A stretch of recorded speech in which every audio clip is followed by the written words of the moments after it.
Шығыс мәдениеті ежелден құпия сырға және қызықты деректерге толы. Егер араб елдеріне саяхаттауды ойласаңыз, ондағы діни нормаларға негізделген зайырлы және іскер қарым-қатынастарды білген жөн. Армысыздар, эфирде этикет бағдарламасы. Бүгін біз Сауд Арабиясындағы қарым-қатынастың ұлттық ерекшеліктеріне тоқталамыз.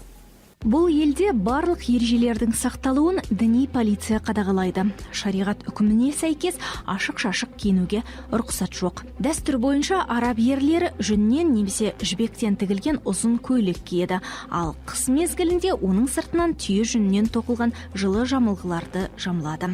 Бас киім ретінде кішігірім тақия киіп, оның үстінен орамал жаяды. Орамал бастан сырғып түспес үшін жүннен есілген баумен айналдыра бекітеді. Ал әйел адамдарға абай атты жеңі ұзын көйлексіз қоғамдық жерлерге келуге тыйым салынған.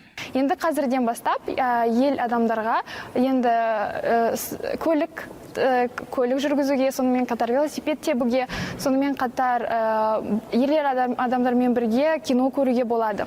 Яғни әлеуметтік жағынан қарасақ, осы жылдан бастап Сауд Арабияның әйелдері көптеген жұмыс аяларында жұмыс істей алады. Осыдан бұрын ондай болмаған. Араб елдерінің өкілдері еуропалықтарға қарағанда мейлінше ашық, жарқын және достары мен серіктестерін қуана үйлеріне шақырады. Мұсылман халықтарында қонақ тәңір сыйы деп саналғандықтан арабтар оған ерекше мән береді. Үй иесі қонағын күтіп алып, өзінің оң жағына жайғастырады. Әдетте оң жаққа отыру үлкен құрмет саналады. Ал егер араб серіктесін кеңсеге шақырса, қонақтан бұрын кабинетке өзі кіреді. Бұл баяғы бәдәуилер заманынан келе жатқан дәстүр. Соған сәйкес мейманын шатырына шақырған үй иесі онда қауіпсіз әрі тұтқиылдан тор құрылмағанын дәлелдеу үшін алдымен өзі бас сұғатын болған. Негізі өзіндік саудилықтар өздері, яғни экспаттар емес, мигранттар емес, саудилықтар өздері, олар рамадандарда жұмыс істемейді. Ал жұмыс істейтін адамдар күннің тек қана 3 сағатында жұмыс істейді. Ол сағат таңғы 7-ден бастап шамамен 10-11 арасында.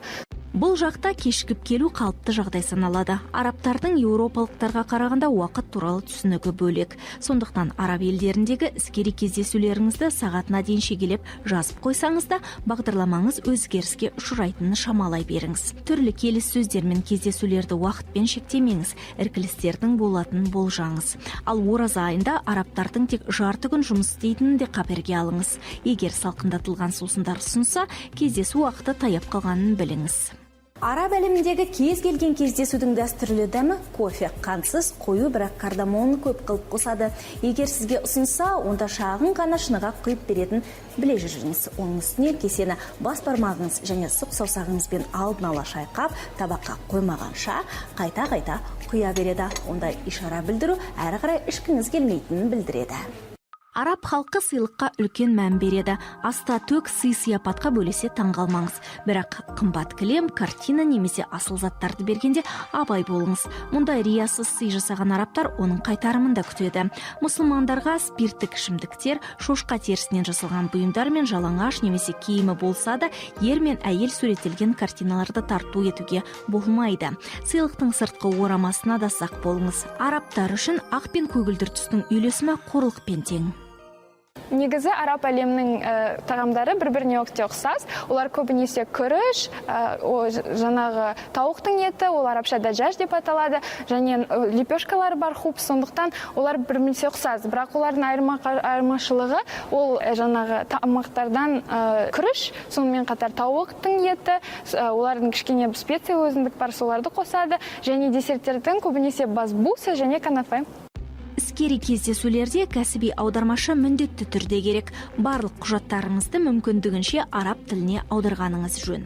Сіздің ілтипатыңызды араб серіктестеріңіз жоғары бағалары сөзсіз. Сондай-ақ кездесу кезінде аяғыңызды айқастырып отырмаңыз. Сол қолыңызбен қол жалғамаңыз. Шығыс халықтарында сол қол таза саналмайды. Сондай-ақ парсы шығанағы деген тіркесті қолданбаңыз. Арабтар оны араб шығанағы деп санайды. Іскери кездесулерде алкоголь ішуден және шылым шегуден бас тартқаныңыз абзал. Арабтардағы іскери этикетті білу сізге деген құрметті асырып, түсініспеушіліктен құтқарады және сіздің серіктестеріңізге деген жауапты қарым-қатынастарыңызды көрсетеді. Сол себепті этикет ережелерін есте ұстайық, табысқа бірге қол жеткізейік.